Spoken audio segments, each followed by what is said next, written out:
tuli mu bantu abatalyazaamanya famire zaffe nga ddala tuli benkanya nga Allah subhanahu wa ta'ala yalagira abasajja bwe banaabeera nga batidde obutenkanyankanya Allah subhanahu wa ta'ala n'abagamba nti fawahida bawase omukyala omu omu lwasonga nti Allah subhanahu wa ta'ala ayagala abantu bano babeere nga benkanya baleme kulyazaamanya famire zaabwe kubanga omuntu ono okubeera nti awasa omukyala asukka mu omu si tteeka naye ate omuntu ono okuwasa omukyala asukka mu omu ate ateekeddwa okubeera nga yenkanyankanya wakati w'abakyala abo tunuli omubaka Muhammad sallallahu alaihi wasallam fi hayatihi alwaqi'iyya mu bulamu bwe nga akyaliwo sallallahu alaihi wasallam engeri gye yawangalamu ne bakyala be lamma marida fi maradihi alladhi mata fihi bwe yafuna obulwadde omubaka Muhammad sallallahu alaihi wasallam obulwadde bwe yafiiramu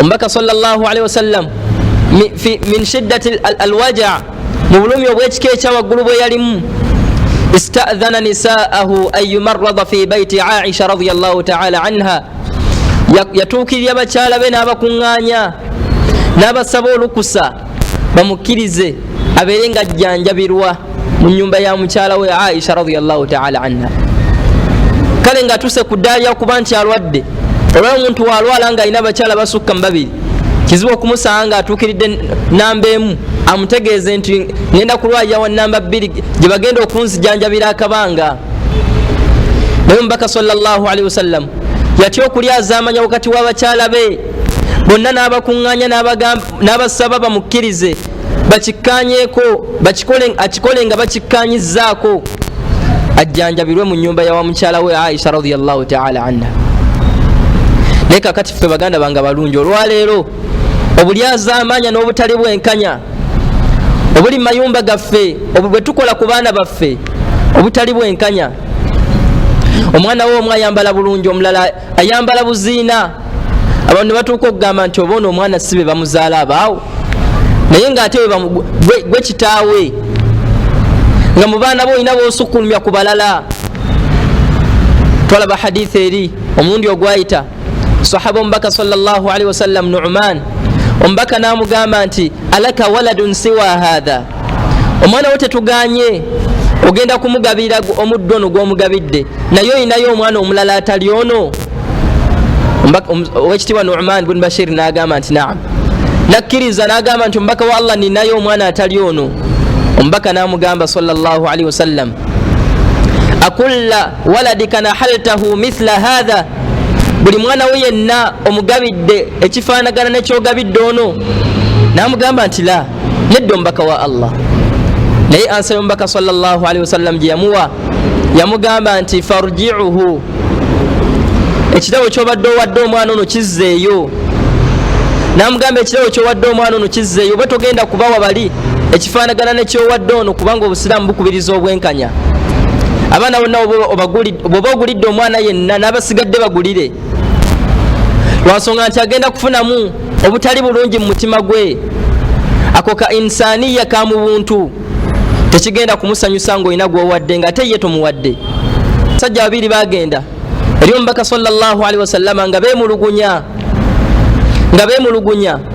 ne batuukirira omubaka sallallahu alaihi wasallam ne bamugamba omubaka wa Allah tuyinamu obutakkaanya nze ne gundi noono naye beera ng'olamula wakati waffe omubaka sallallahu alaihi wasallam faqada bainahuma n'alamula wakati waabwe n'agamba omuddu omu n'amugamba nti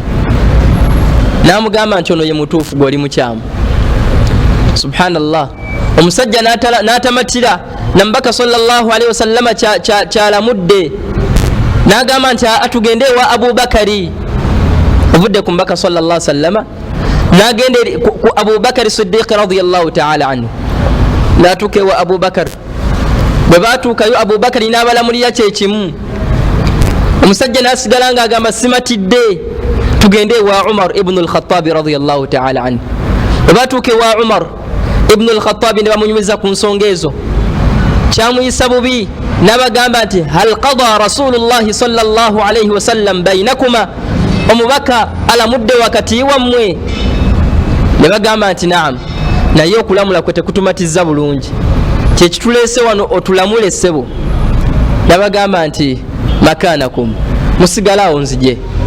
Umar yayita bisagiramu yakomawo na kitala fadaraba unqahu bisayf naberanga yamutemako ensingo. Umar ibn al-Khattab radiyallahu ta'ala anhu yanyo yatasiima nakulamula kwa mbaka Muhammad sallallahu alaihi wasallam.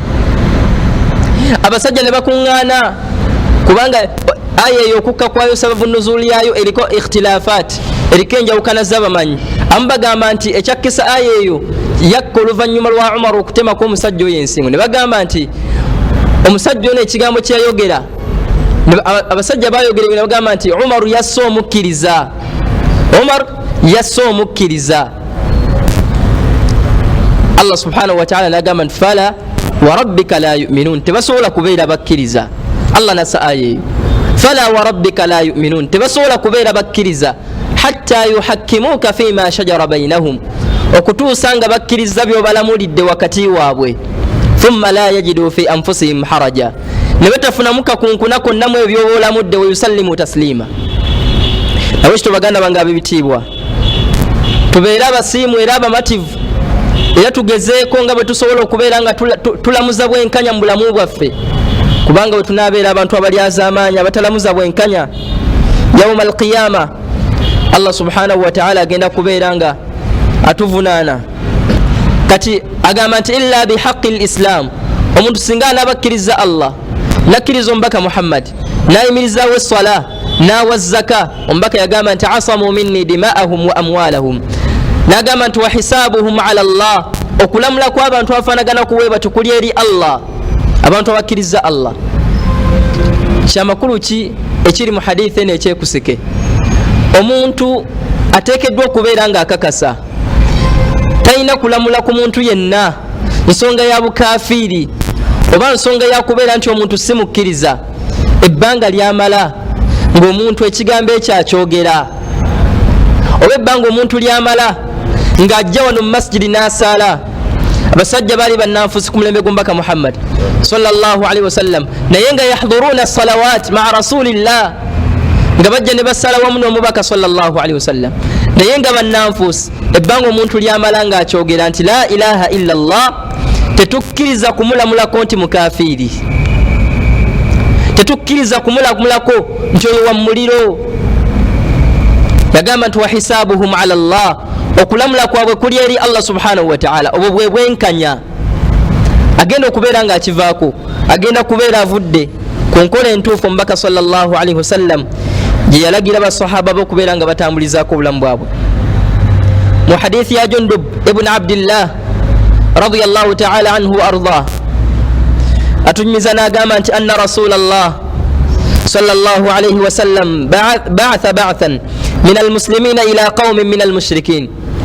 Omubaka sallallahu alaihi wasallam yatuma ekibinja nga akijje mu basiraamu nga akituma eri ekibinja ky'abakufaaru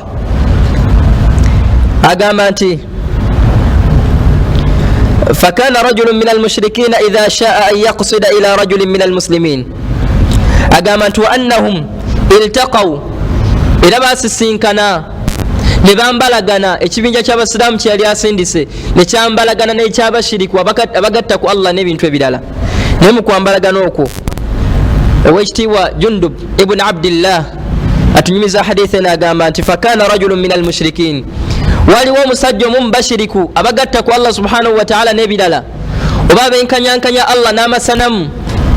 Omusajja oyo kana idha shaa an yaqsida ila rajulin min almuslimin qasada lahu faqatalahu. Omusajja oyo bwe yabanga alina omusajja gw'amaliridde okutta mu bakkiriza yamaliriranga n'atuukiriza ekikolwa kye ekyo n'amutta. Ng'omukafiri waavayo n'agamba nti leero omusajja bw'ati ne bw'ati nina okumutta nkimanyi ali mu bantu ba Muhammad naye nina okumutta olwaleero. Yagamba yamaliriranga era n'akituukiriza omusajja oyo. Wa anna rajulan min almuslimin era waliwo omusajja mu basiraamu qasada ghaflatahu wa kunna natahaddathu anhu Usama ibn Zaid radiyallahu anhu era waliwo omusajja yali ava mu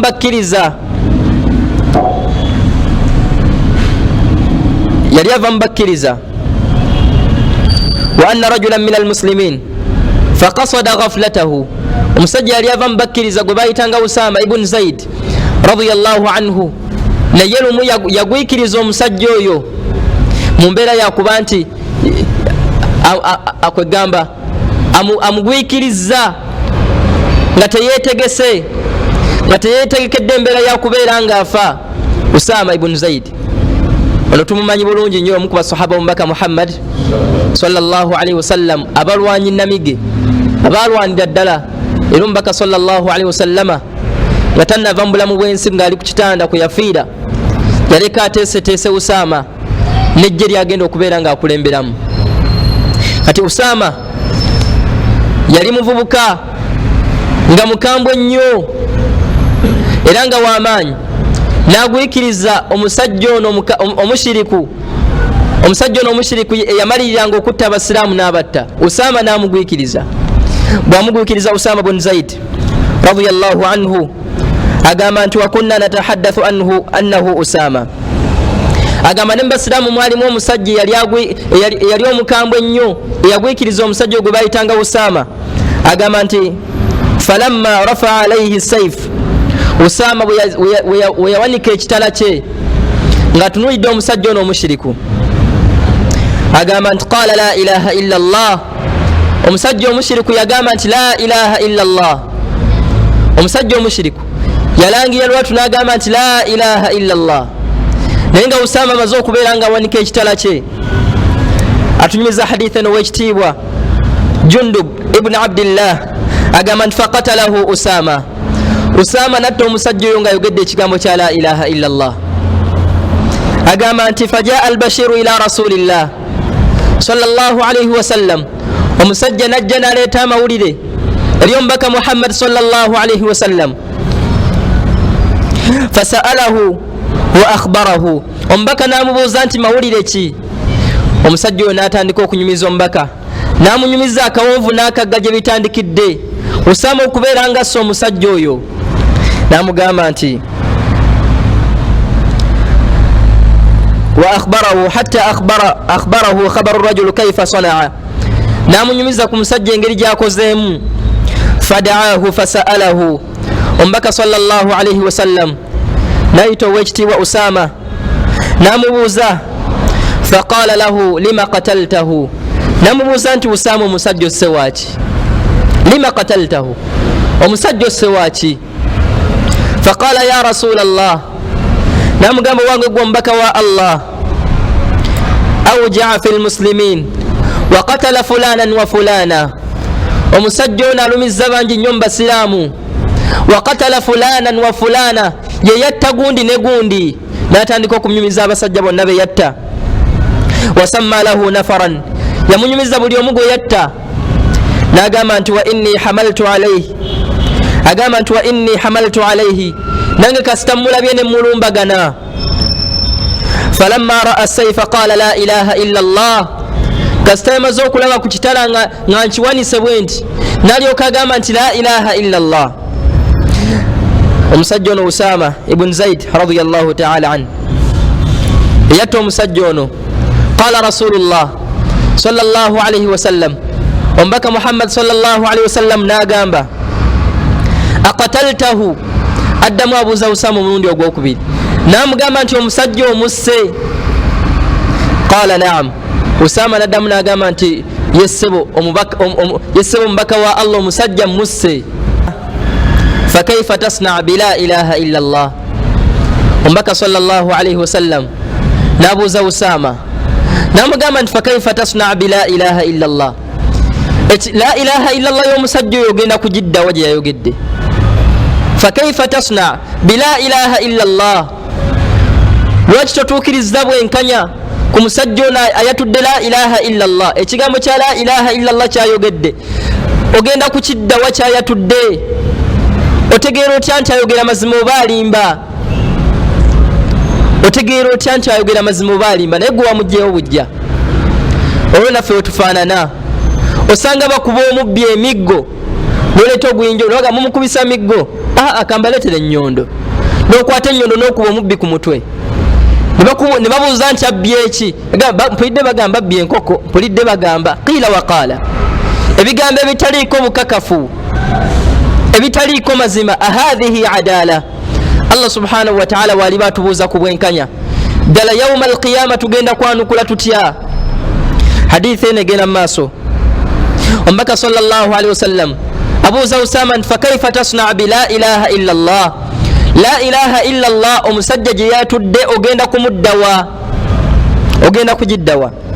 Idha jaat yawma alqiyama, bwenejja yawma alqiyama nga ddala la ilaha illa Allah gye yayogera lyagikakasa. Owekitiibwa Usama ibn Zaid radiyallahu ta'ala anhu atunyumiza n'agamba omubaka sallallahu alaihi wasallam, Usama atunula nga tabitegeera n'amugamba nti istaghfir li ya rasulallah, nsabirako Allah subhanahu wa ta'ala nsonyiwe owange gwe omubaka wa Allah. Omubaka wa Allah Muhammad sallallahu alaihi wasallam n'atunuulira Usama nga tamutegeera, n'amubuuza omulundi ogwokubiri n'amugamba nti fa kaifa tasna bi la ilaha illa Allah.